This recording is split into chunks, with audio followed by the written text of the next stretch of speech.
तदनु नन्दममन्दशुभास्पदम् नृपपुरीं करदानकृते गतम्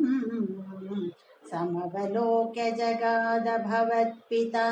विदितकंससहायजनोद्यमः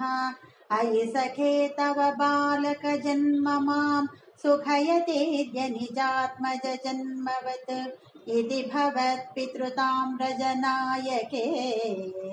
समधिरोप्य शशंसतमाधरात् इह च सन्त्यनिमित्तशतानि ते कटकसीम्नि ततो लघुगम्यता इति च तद्वचसा व्रजनायको भवदपायभियादृतमाययो अवसरे खलु तत्र च काचन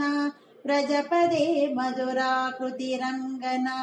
तरलषट्पदलालितकुन्तला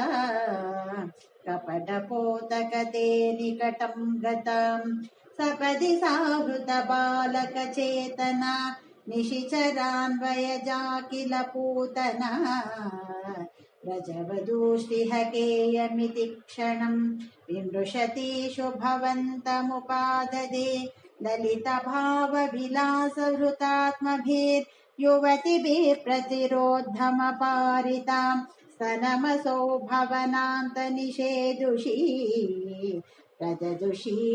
भवते कपटात्मने समधिरूह्य तदङ्कमशङ्कितः त्वमत बालकलोपनरोषितः महदिवाम्रफलं कुचमण्डलं प्रतिचुचूषित दुर्विषदूषितम् असुभिरेव समं धयति त्वयि स्तनमसौ स्तनितोपमनिस्वना निरुपतद्भयदायिनि जम्बपुः प्रतिगता प्रविसार्य भुजावुभू